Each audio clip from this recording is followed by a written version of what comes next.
Okay, everyone, you guys can sit, please.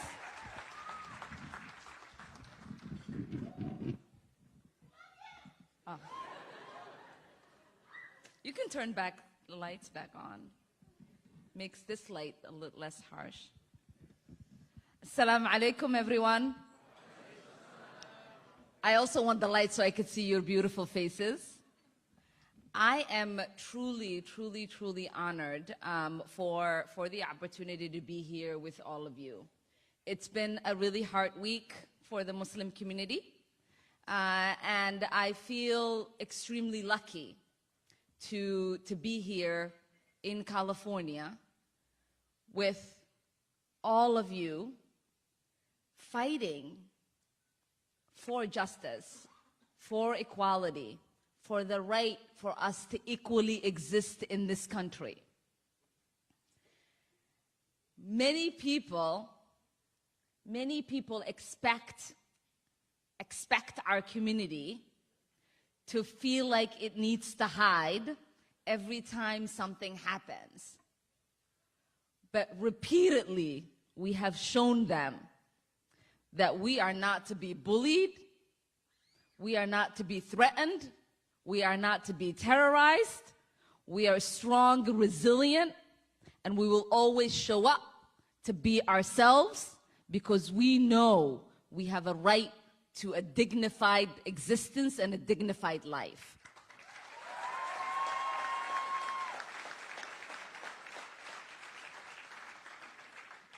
The other thing that is exciting to me to be in this room is that there are very fascinating people outside who for so many years have spoken about an Islam that is oppressive. An Islam that lessens and isolates its women. And today they gather outside to protest a Muslim woman who is in Congress. I mean, the irony in that is very entertaining to me. I know many of them drove miles to get here, spent a lot of energy and resources and money to purchase the signs that they have. But I don't think any of them realize that people like myself and many of the people in this room can care less about what they have to say because we know who we are and where we belong and what we stand for.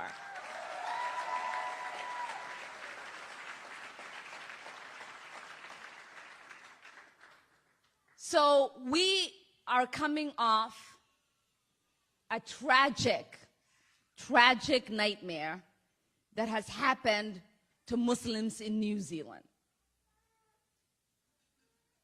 Many of us know that this is not a one-off incident. Many of us were not shocked or surprised. Many of us were kind of holding our breath for a really long time thinking, when will something like this happen? Because many of us have experienced threats in our mosques, in our schools, even for our individual leaders. Many of us have witnessed bombings of mosques. Many of us have seen mosques set on fire. Many people a few years ago watched in horror as gunmen showed up to Irving, Texas at a mosque threatening Muslims. So we all kind of knew that this was happening. But the reason I think that many of us knew that this was going to get worse is that we finally have a leader, a world leader in the White House who publicly says Islam hates us, who fuels hate against Muslims, who think it is okay. It is okay to speak about a faith and a whole community in a way that is dehumanizing, vilifying, and doesn't understand, or at least makes us want to think that he doesn't understand the consequences that his words might have. Some people, like me, know that he understands the consequences. He knows that there are people that he can influence to threaten our lives, to diminish our presence.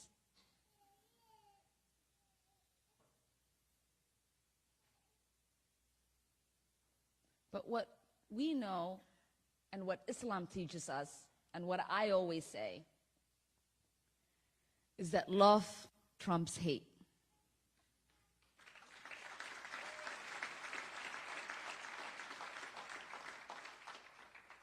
Every time we feel threatened, we show up with love, and others stand with us in solidarity. We've seen that with the Muslim ban, a very hateful policy that has now been fully implemented, one that is going to leave a stain in our nation's history. When the ban was first announced, Muslims across this country rushed out to stand against it. And everyone else in all of our communities showed up alongside us. We also know that when this last shooting happened, even though leaders, non-Muslim leaders, said people should not go to Jummah prayers, people should not show up at their mosques, we knew that the only way we will continue is for all of us to show up. And even if you were not planning on going to Jummah prayer, that Friday you were going to Jummah prayer. And we knew that others within our communities will also show up. Because that is how it works. Once you are willing to stand up for yourself, once you recognize what your rights are, what you should be entitled to, then others will show up for you.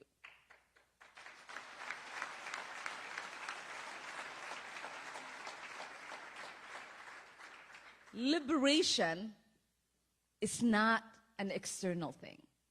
It's an internal thing. People always say to me, how have you gotten empowered? And I say, I was born this way. It is not about how others make us feel. It is what we tell ourselves that we are worthy. So when you know as a Muslim that advancing justice is very inherent in you, when you know as a Muslim our faith's initial foundations were built by a prophet who was vilified, had stones and fruit and all kind of things thrown at him, a prophet who had to make a pilgrimage and leave his home, then you know that when Ilhan is facing some controversy, that is not something to be afraid of. We might be headed to the promised land of speaking the truth and finding our external liberty once we internally liberate ourselves. Muslims for a really long time in this country have been told that there is a privilege, that we are given, and it might be taken away. We are told that we should be appropriate, we should go to school, get an education, raise our children, and not bother anyone. Not make any kind of noise. Don't make anyone comfortable. Be a good Muslim. But no matter how much we have tried to be the best neighbor, people have always worked on finding a way to not allow for every single civil liberty to be extended to us. You can clap for that.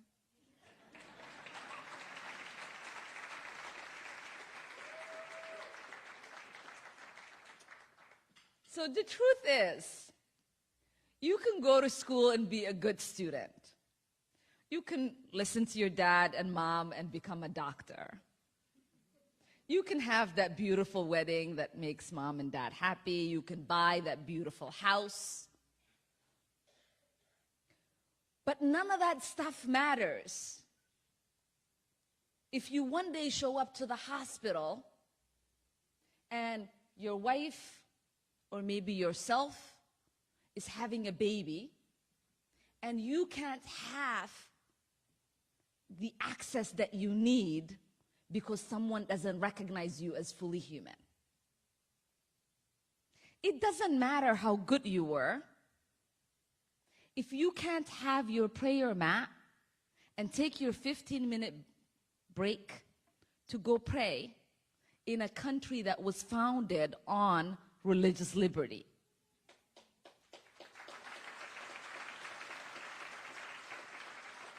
It doesn't matter how good you are. If you one day find yourself in a school where other religions are talked about, but when Islam is mentioned, we are only talking about terrorists.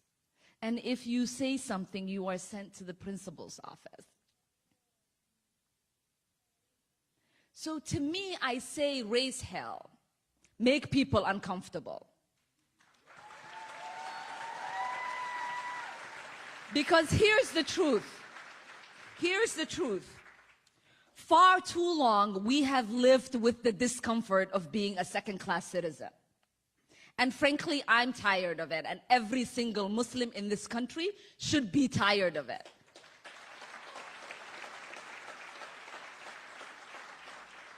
CARE was founded after 9/11 because they recognized that some people did something and that all of us were starting to lose access to our civil liberties.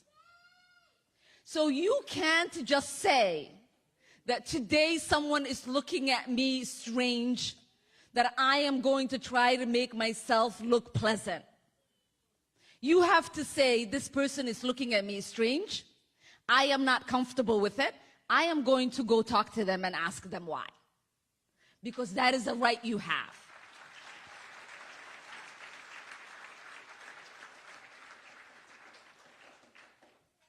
So there are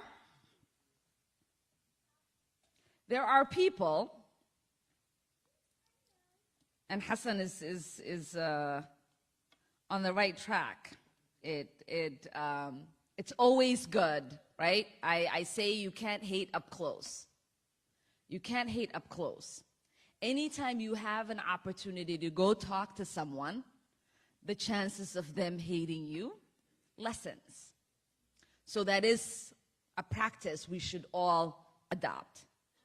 But the one thing that has always been very fascinating to me, and Hassan and I were talking about this before I came down here, is that there are always these folks who have ayahs prepared in their head. It's part of their talking points. And I don't think, I mean, I'm not, a hafiz. I don't know. I don't know what, chapter 4, 135 says in the Quran. Any Muslim in here know what that is? No? Okay. Hassan does. That's expected, I suppose. But it goes, right? They're always putting these ayah numbers. And I'm like, I really don't know. Let me get back to you. I don't even know how to Google that yet. But there was a woman, again, who we're not going to mention, and she was talking to Hassan outside. He went to go talk to her because Hassan is brave like that. And so in their conversation, she's, right, like saying all of these chapter numbers and ayah numbers, verse numbers and chapter numbers. And I thought about it. I said, you know, we should like just kind of do that. I started a practice, and I'm hoping, you know, Muslims who are elected around the country would just do this. I tweet out verses of the Quran. I say assalamu alaikum and all, you know, alhamdulillah. I tweet back at people, astaghfirullah. I mean, I'm trying to make sure that people are Googling these words. I never really put the definition there because I want them to get comfortable as they Google what they mean. So I was thinking that, you know, I should think about maybe some ayahs that kind of explain why someone like me exists. And to me, it is really important because there is not enough conversation rooted in the fact that advocacy, fighting for justice, standing up for what is right, is very inherently Islamic.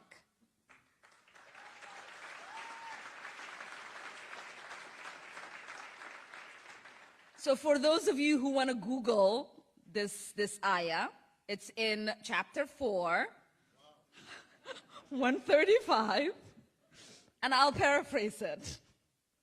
This ayah says that as Muslims, we are called on, right, to stand up for justice and to speak the truth. Even if it is against ourselves, our parents, and our close relatives. If Hassan was up here, he'd probably say it in Arabic, but I'm work in progress, so that's all I got. And so when people, you know, are having these conversations with me and they say, you know, Ilhan, why do you criticize Muslims who are doing something? What is your problem with Arab countries? Why are you always talking about, you know, this particular country and you're not talking about that particular country? My choice of a country to talk about is not my preference of country. It is based on what country is violating basic human rights.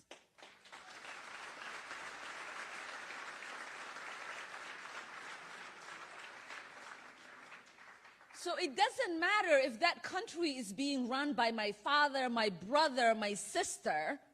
I will still criticize that country because I know every country is capable of living out to their best.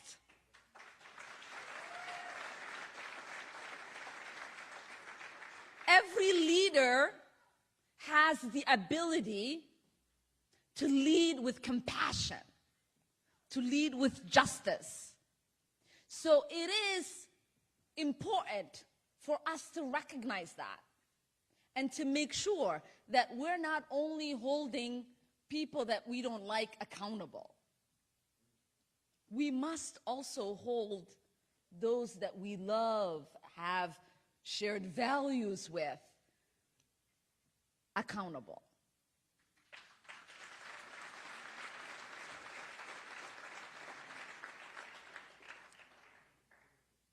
And so I am, again, very grateful to have the opportunity to be in a room like this with all of you. As an elected Muslim in Congress, I feel the weight of responsibility that I have to not live up to the name of being a Muslim, but live up to the ideals of what it means to be a Muslim.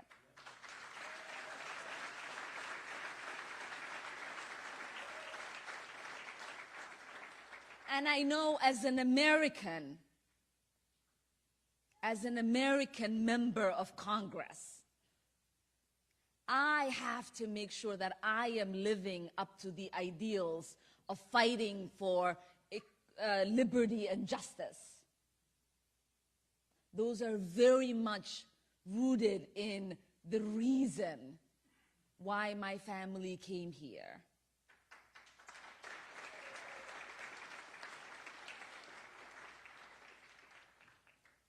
And so, regardless of how hard Washington might get for me or your neighborhoods might get for you, you have to always remember that we have a mission as humans to love one another, to care for our neighbors, to raise compassionate children, and to fully every single day show up and make sure that we are furthering justice.